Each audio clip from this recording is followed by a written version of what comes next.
How's the royal family? I pray that everyone is doing well. Well, my royal family, this video gonna be real juicy. Oh yeah, I'm about to wear Trump's ass out. So I have this article I'm going to read to the royal family. And the title says here, Trump forced to speak to a near empty arena in Tulsa after supporters failed to show. The group size was tiny and outdoor stage closed early. Ouch! Ouch! Donald Trump's campaign rally in Tulsa, Oklahoma didn't quite turn out the way he and his supporters had hyped. After bolstering close to 1 million RSVPs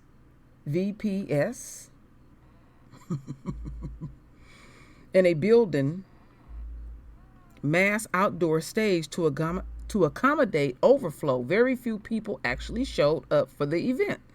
Some news outlets estimate the count to be around 10,000, not close to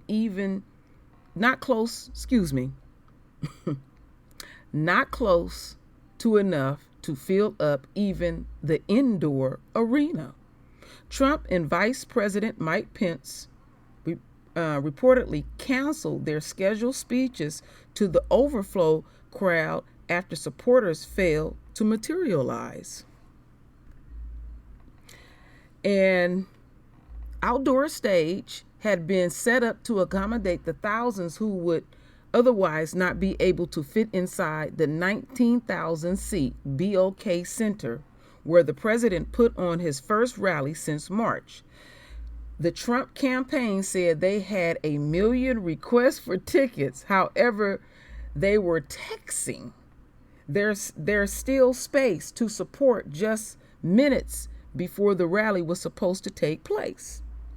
Outside of the arena, 6 blocks were blocked off by police for the expected crowd, but it was devoid of people. Both Trump and Vice President Mike Pence speeches were canceled by the campaign. The Trump campaign blamed protesters for the lack of a crowd and excuses that does not stand up to multiple counts and live feeds that show the streets clear and empty right up until the rally start time. Sadly, protesters interfered with supporters, even blocked access to the metal detectors, which prevented people from entering the rally. Radical protesters, coupled with a relentless onslaught from the media, intended to frighten off president supporters. We are proud of the thousands who stuck it out. That is a bald-faced lie. Oh, I got footage, my royal family. The Trump campaign communicator director said in a statement, he lying through his teeth. So, let's get into this first video, my royal family.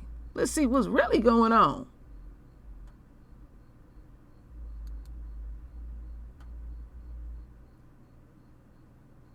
Okay, volume is nice and good. ABC News Washington, and thanks for joining our coverage tonight of events in Tulsa, Oklahoma.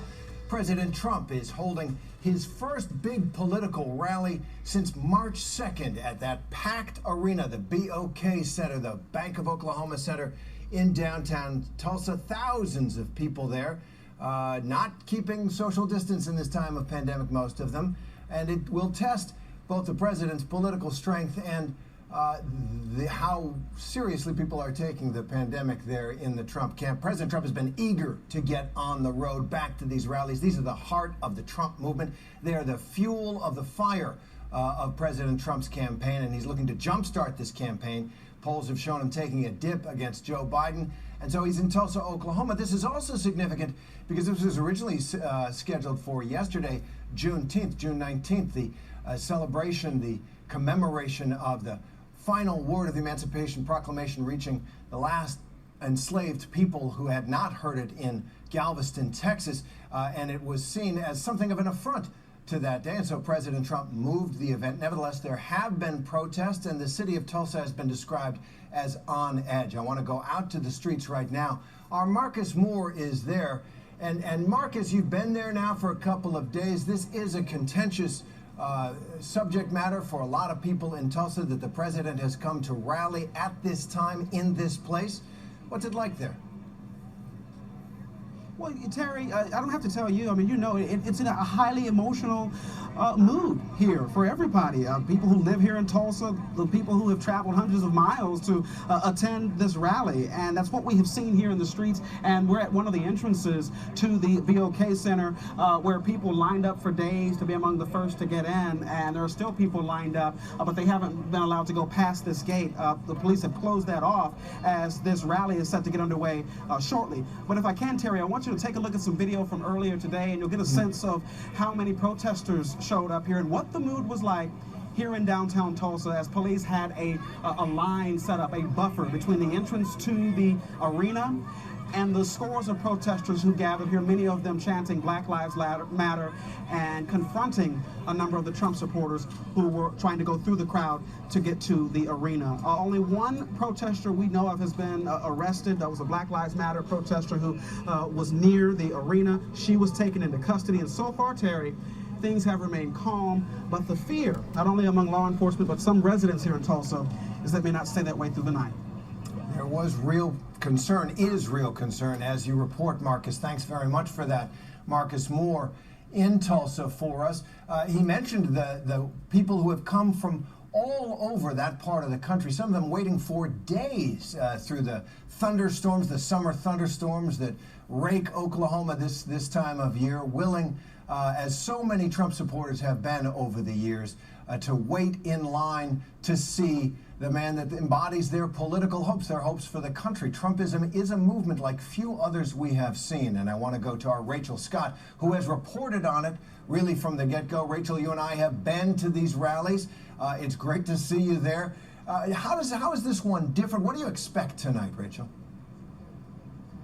Well, I can tell you that not only is the president eager to get back on the campaign trail, his supporters are eager to see him back behind that podium addressing them. It's the president's first time back on the trail in more than 100 days. But hours before he landed right here in Tulsa, news broke that 6 members of his advance staff have tested positive for COVID-19. And tonight we are learning that 2 of those are Secret Service officers. Now, many of the president's supporters told me they do not plan to wear a mask inside of that arena. Terry, you know from being inside, there is little room for social distancing. The campaign did not have any plans to have any social distancing.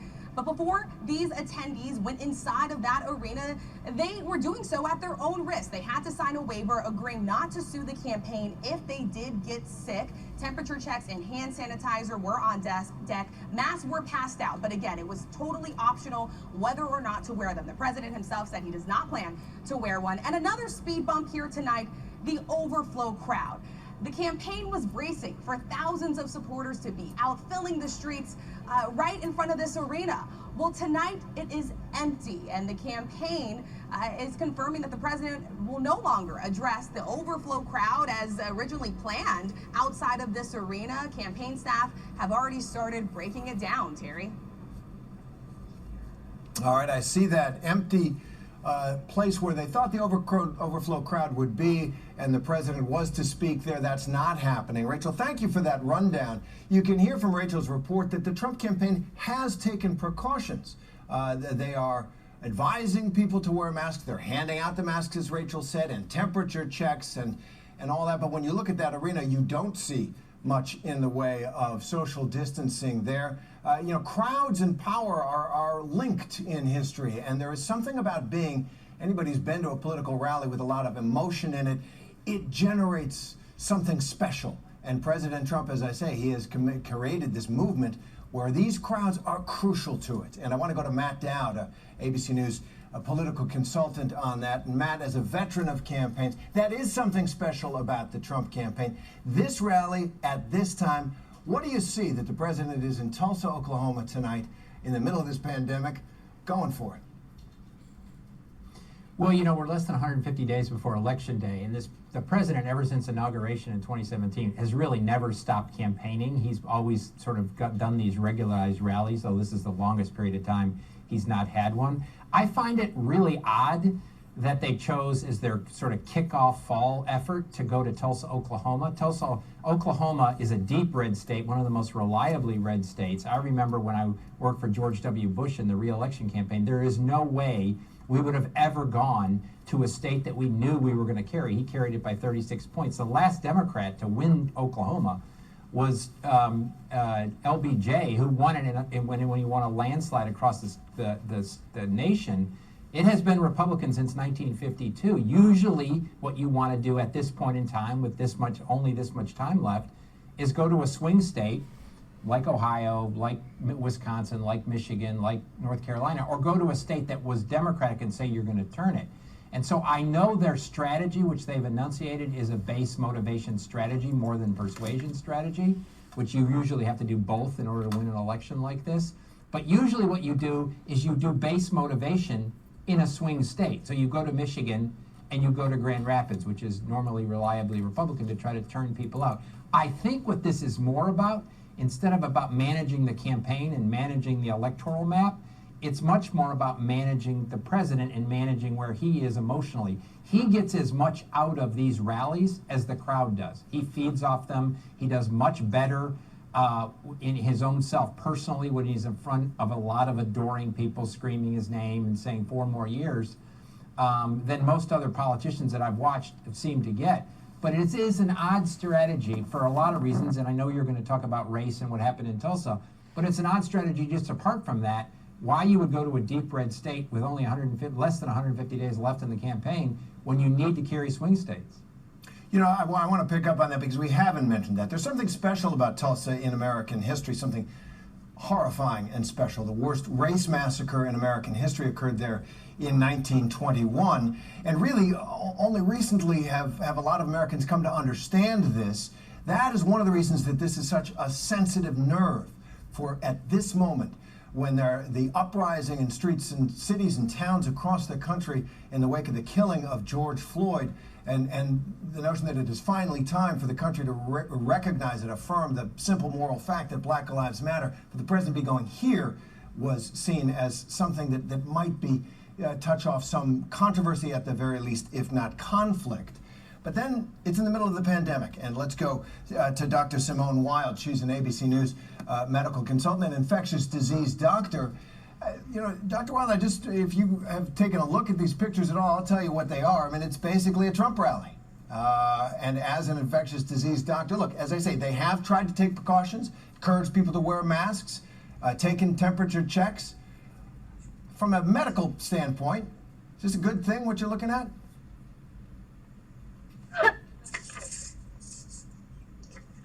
What do you think, Dr. Wilds? Is this the way? What do you make of holding this kind of a rally at this point in America's experience with the coronavirus pandemic? Yeah, I guess she can't. I guess she can't. It is hear hilarious. Actually, I want to go to Marcus. Marcus Moore on the streets of Tulsa. Marcus, I just did mention that Tulsa race massacre. This is something that, although I read a lot of history books and got taught a lot of history in school, I never learned about until I was well into my 20s. Here it is. How much are you hearing about that, about the history of Tulsa at this particular contemporary moment when Black Lives Matter is a demand going up around the country?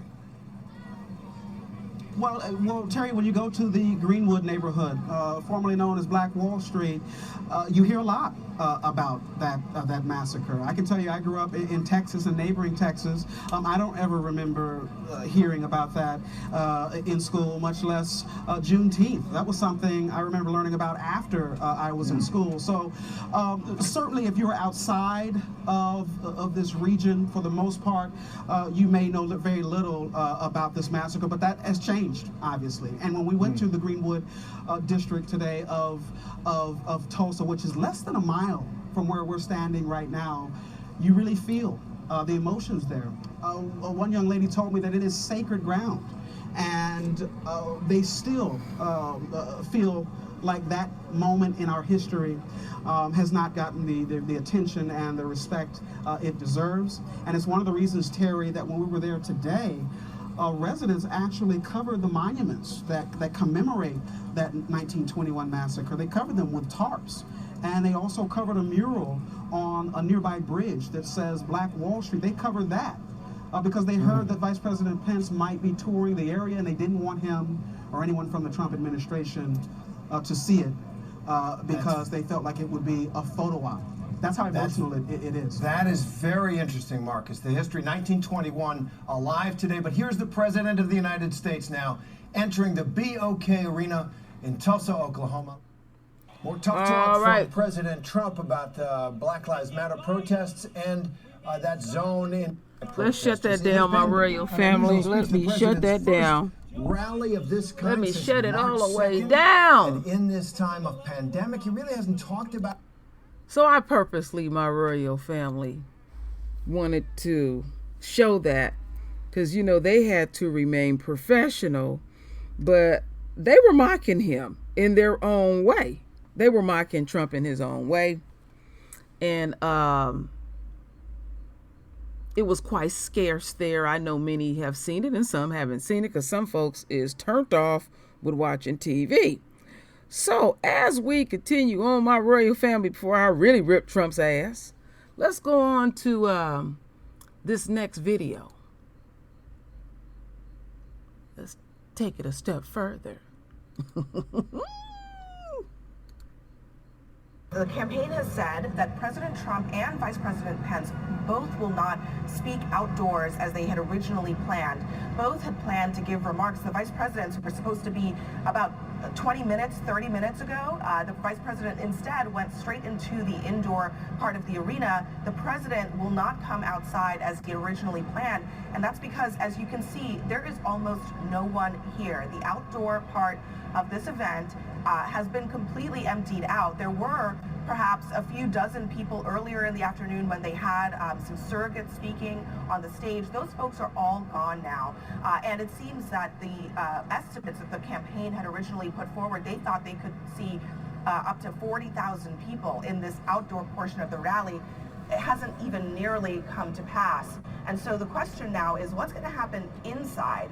Inside, that rally area is still filling up. We can still see people actually streaming past us, walking toward the BOK Center. Presumptively, those people are going to try to get inside the rally where there is still room for them to go. But it seems that the expectations for extraordinarily high turnout that the campaign had been touting for days now are really far below expectations. They'd said about 1 million people had RSVP'd.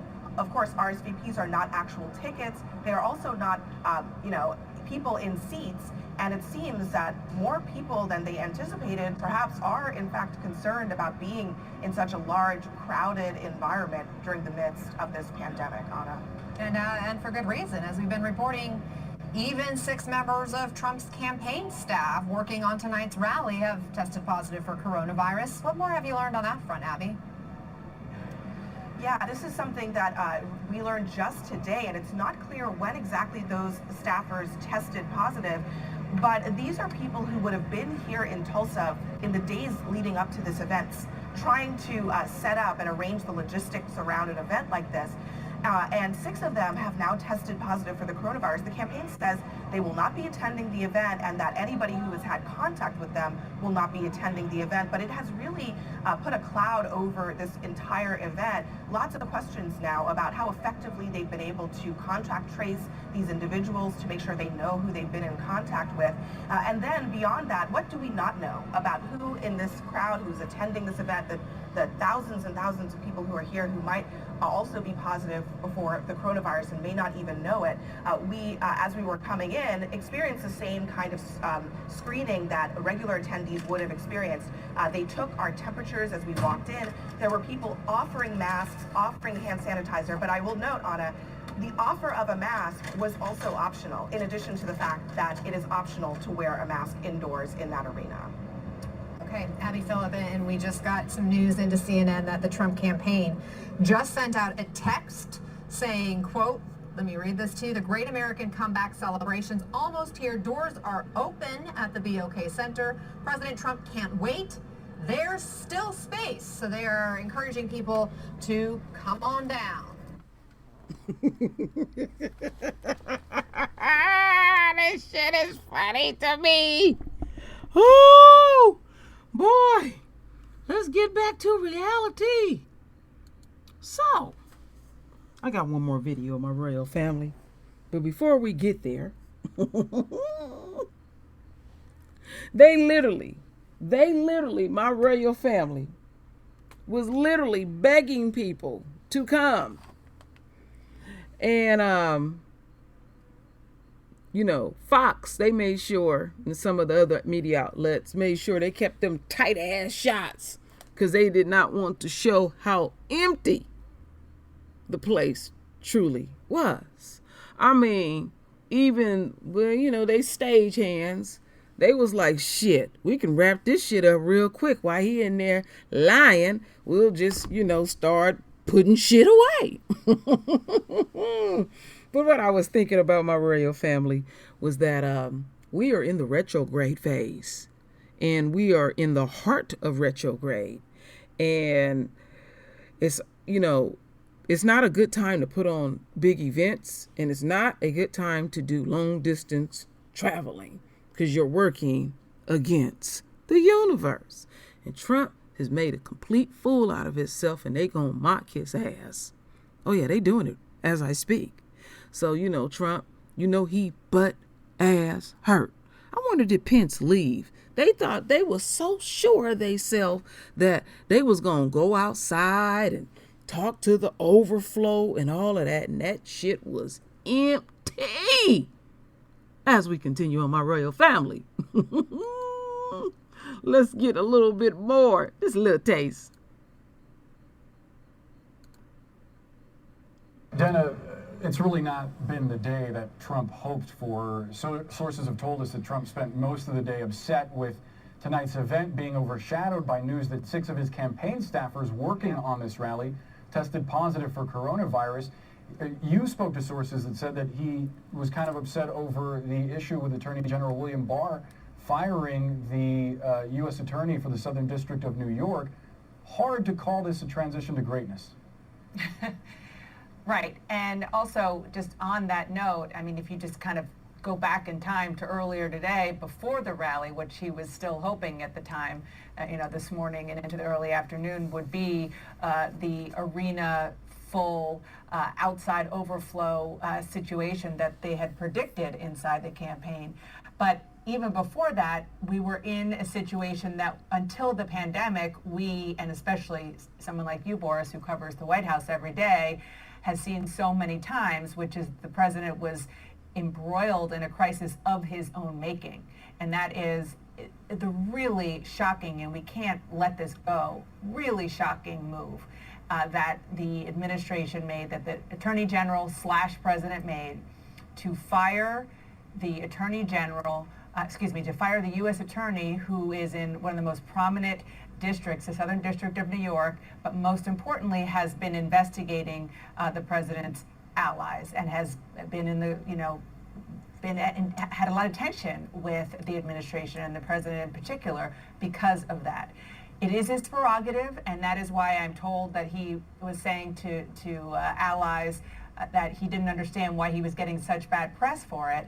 But just because it is his prerogative, it doesn't make it right. It doesn't make it palatable. It just feeds into the notion that he just does what he wants, even and especially when it can be perceived as just blatantly corrupt.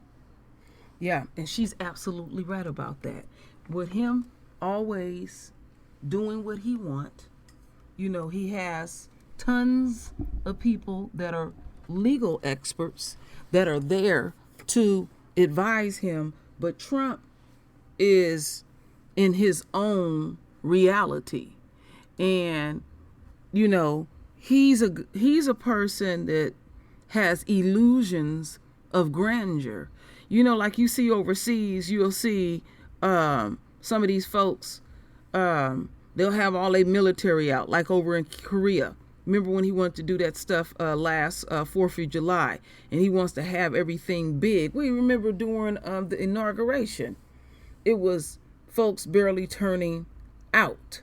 And see, Trump, look how our father is really working on Trump, like he worked on Pharaoh. Trump is still in a state of denial about coronavirus, like a lot of people. Well, let's say some people. I ain't gonna say a lot of people, because just seeing that turnout lets you know that his base, he has lost his base, because this is what I've been saying for the longest since coronavirus has came out. When people are dying, and say you had a lot of faith in that person, and that's the person who is in charge of that department dealing like what Trump is dealing with, and you ain't dealing with it effectively, people feeling some kind of way. There's people out here don't have no jobs, broke, don't know when they're going to put the next meal on the table, worried about keeping a roof over their head. And then on top of all of that, you got to worry about coronavirus. That is the equalizer that is out here and stuff. And so there are some people out here that do have sense and say, I don't give a damn what the president say. I'm not going to risk myself and my family. In fact, when I was watching some of the rally, before the rally started, actually, I seen people, handful of people come in there with mask on. I seen them. But this is what Trump is going to get throughout his campaign. This is what he's going to get. And this guy has a big ego. And, I'm going to say, remember like when those people got killed down there in Texas, down there at that Walmart and stuff? Remember when Trump went to the hospital and he was butthurt because he wanted to see a big crowd. I mean, dude don't never know when to shut this shit off. So our Father is dealing with him in such a way where it's very slow and methodical. It's very painful what he has to deal with, because I know some people want to see him drop real quick. Think about something that I had told y'all a while back. I was listening to Big Judah, and Big Judah said, no, our Father is not going to take them leaders out quite yet like that. He going to do them like he did Pharaoh. He going to allow them to watch their kingdom fall before their eyes.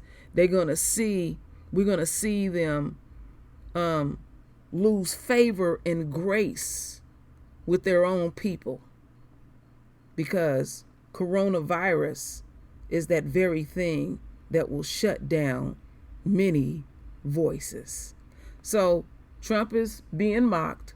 Trump is butthurt. And the only thing his weak ass know to do is blame others. He is not going to take responsibility for anything, Now America is on this guilt trip about Black Lives Matter for real after Mr. Floyd was murdered before our eyes. And there's just a lot going on with the universe. And continue to look at this with your spiritual eyes. You can see the divine hand all up in it. And we are becoming the head, and this stuff is moving rapidly. The last thing I want to say is, I remember somebody made a comment. They said, why are you getting so excited about coming up out of our captivity and stuff? And I said, I know things don't happen overnight, but I have faith. And we are out of our captivity. And look what's going on in America. It ain't a good look. And Trump know it, but he's still going to continue to stay delusional. So I'll leave it there, my royal family. render your voice with your beautiful divine words. And as always, my royal family, I thank you for your love and I thank you for your support. And with that said, Ashe.